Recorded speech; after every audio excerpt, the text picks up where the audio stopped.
Yesterday was Saturday at Couch Coop headquarters, and I was fortunate enough to have one of the greatest gaming days of modern times. I had a pretty damn good one the previous Saturday with Stellar Blade, killing a few bosses and getting the Gore armor on Monster Hunter Wilds, which netted me a couple of likes. This just got even more exciting. Yesterday is going to take some beating. It is Sunday, Mothering Sunday. Happy Mother's Day, Mum. I hope you enjoyed that Armored Core 6 video. I saw the dislike. I reviewed Need for Speed Heat in 2019. In the first couple of weeks of its launch, I kind of quite liked the game purely because it looked so incredible and it came with some PS4 Pro enhancement, so I was all over it. It then got dragged back into the limelight for a comparison video on Unbound and Hot Pursuit. By the way, this is PC version. This is the free stuff you get with the special edition that's available on Game Pass, and it's probably worth a look because these are good cars and they cost you nothing. Looking at it on the PlayStation 5, even on your operating system, you just really notice that black PS4 symbol. It's like, why is this not on SSD? Why has this not had a sort of bigger patch? Unbound looks very, very good on the system. It got a standalone review, and I will link to all of the aforementioned. I love arcade racers and Burnout and all of that amazing heritage around the genre, and I feel the Need for Speed series is having this struggle with EA, as most of their in-house developers probably do, with monetization always online and just them putting their fingers in. There is always a weeb community skin at the top ranked of the list. Why is that? He pushed a system that Unbound sort of borrowed and tweaked, but it kind of started with this game, and it's very interesting. It's a cops evening, almost mini-game chase section within the model itself, which has got loads of risk reward. It's super fun, and they've done a very good job with the AI police.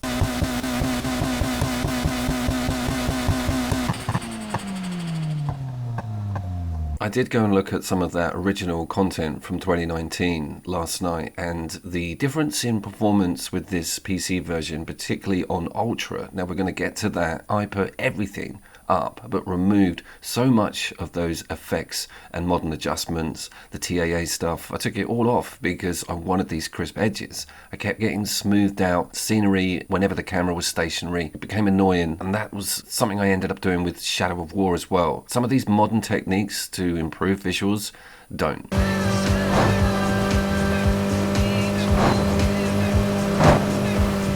Talking of Shadow of War, and there's one more game that I'm going to put on the channel that I've revisited after playing on the PlayStation. Mention it to you at the end and it will get you excited, I guarantee it. But getting to these games after being used to the performance on the base level PlayStation 4 or even the Pro, it is like seeing a remaster for me. Honest to God, it is unbelievably huge, the jump, everything. Because I know this photo mode like the back of my hand. I was 60 hours into that base game. I had the Lamborghini, Ferrari, all of it. I think I got to like rank 20.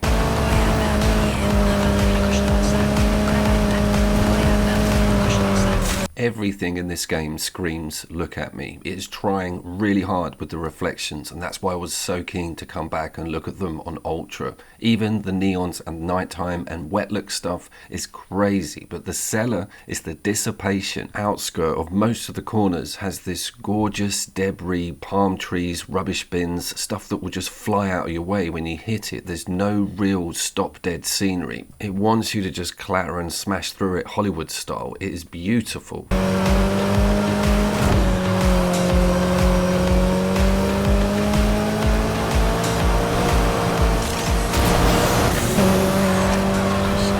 I'm still ironing out some of the graphical variables at this point. If you see where the window meets the door on the passenger side, there's these diagonal lines running through. It's partly because you are looking at 1080. I didn't drop that one at the beginning. And some of these new effects are sort of overcompensating. We do get to the bottom of it. But I do want to just say, whilst you're looking at this, it's an absolutely spectacular PC port. No issues whatsoever, no crash, absolutely nothing, no EA crap all the time, sign in, send an email here. It's just amazing.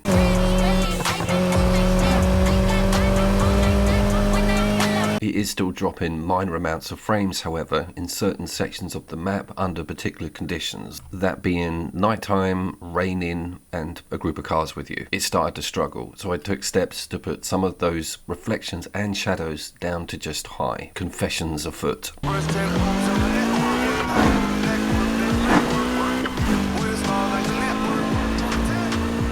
let's talk about what they've done to the controls, because it upset me when I first discovered that this is not your standard Need for Speed setup. Essentially, this should be called Need for Speed Neon Drift. You actually don't need to really touch any of the brakes. You just need to let off the accelerator and whack it on at the right time, and then wrestle with your under and oversteer as you glide through these massively wide, huge roads. That did not sit well with me on first look. I wanted the brake, handbrake turns, I wanted to be able to apply scrubbing off speed during corners, but it just gels with the game's message, and I think a lot of that is with the road width and the oncoming traffic, and how that under and oversteer allows you to sort of weave in and out of trouble. It's actually quite tense, and that dramatic camera points towards where you're heading. The whole thing feels extremely cinematic and different.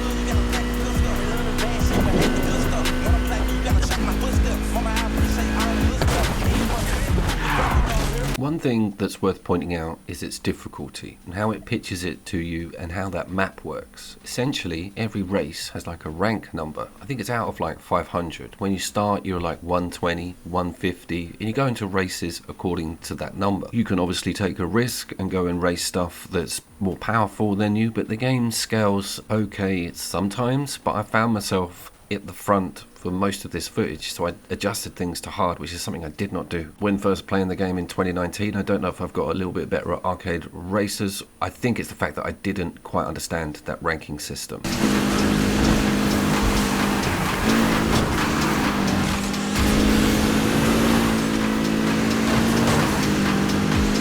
The AI is aggressive as hell, and there is contact all the time, and the game loves it with sparks and debris and twisted bits of metal. You've even got a damage meter, you've got that burnout drive through a garage thing to sort your car out mid-chase. Urgency, tension and atmosphere everywhere. Called up a few more patrol cars to help you this time. So that brings me on to how they've incorporated the police into the nighttime races. This is a stroke of genius, and they will be randomly patrolling the map, and they will wander into the race circuit and then join in and try and ruin everyone's day, and they won't go away after the race. You've then got to get the hell out of there, back to a safe house, or avoid them. It is an added layer to an already extremely exhilarating video game.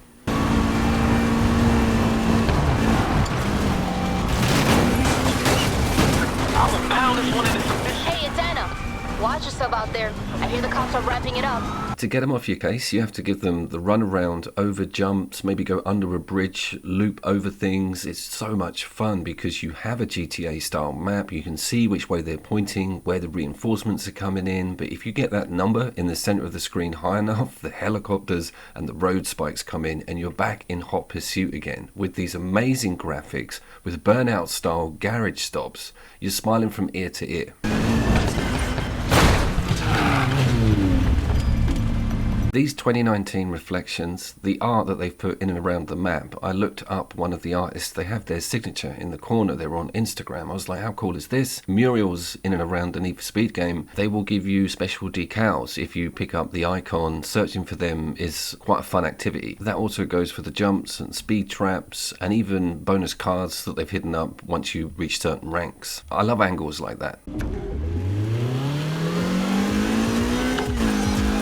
I want to touch on the map briefly. I'm going with Floridian. It has something of the keys about it, right? Unbound's quite a metropolis squared grid system. This does have a section of it which is similar, but I love the open areas, the long twisty roads. There's even some mountainous sections, and the map doesn't completely reveal itself in its entirety in the front end of the game, which is a massive incentive. Now check out my jump.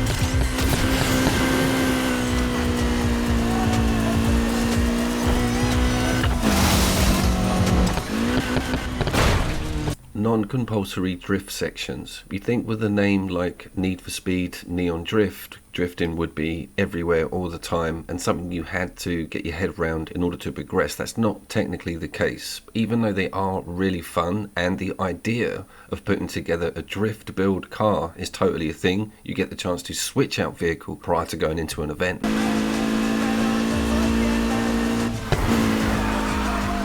What is actually bad about this Need for Speed game? Well, you guys know what the answer to that is. Yes, it's the story and the characters. They don't grind on me as bad as Unbound's, but their voices, what they get up to and what they're all about is just something I'm not interested in. Probably because it's not really my demographic, and they don't shove as many cringy cutscenes at you again as Unbound. The character selection screen at the beginning, I've just had a thought. I can imagine some people, after seeing that opening selection of 12 characters at the beginning of the game, just not continuing with it. It would be enough to put some people off. I think you know what I'm talking about. I'm addicted to going first person in the police chase scenes. This rain coming at you and seeing the road that close, it's just a hell of a thing.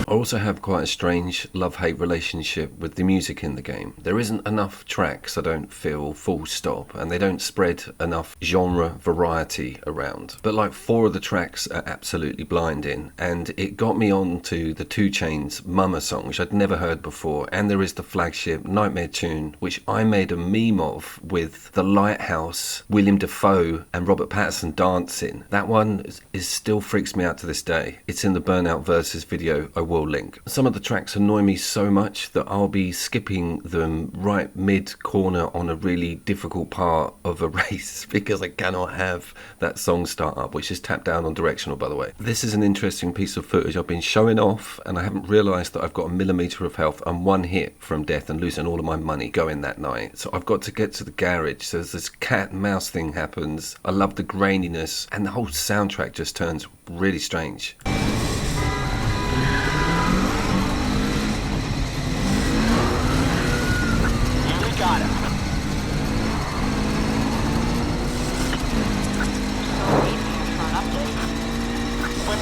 I'll tell you. There's only a few of us left. Send out any spare units you can. No can do. We're running a skeleton crew tonight.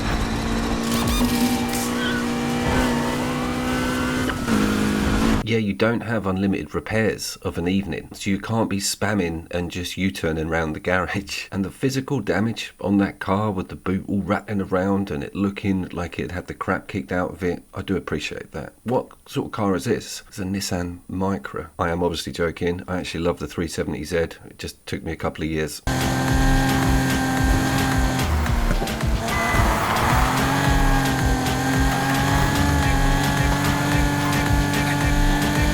During that mythical gaming session I had yesterday, it did dawn on me, I did feel a little bit guilty that maybe all of this PC stuff, I should be putting out an Assassin's Creed video by now. Truth is, it's too expensive and nobody will watch it. That's not a reference to the quality of my content. The bigger name reviewers have kind of ruined it. The algorithms befriended them and there's just like 4 or 5. So I'll just leave it to them and then swing back in with a patch review in about 2 months.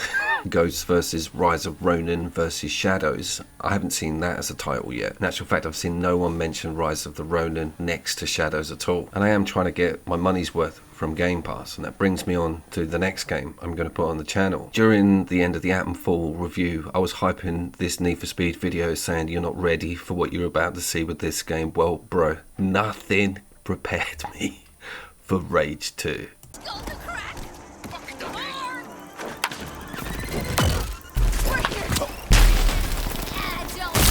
That was the second section to why that Saturday was so mythical. I just couldn't help myself laughing. I think I almost welled up at one point. Some of these modern day first person open world shooters have no idea the ferocity of Rage 2, particularly on, yes you guessed it, Ultra. I spent about 4 hours smoothing out all of the weird stuff that those filters are put on. I got it looking spectacular. My name is Couch Coop, and I will see you down there. Let's keep this chase up to high gear with some upgraded patrol units.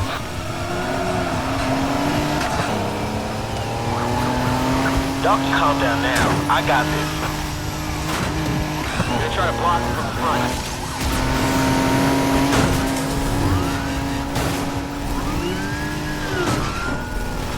A few more and that car will be off the streets for a while. Pull off to the side of the road now. If I take a few more... Hey, how's it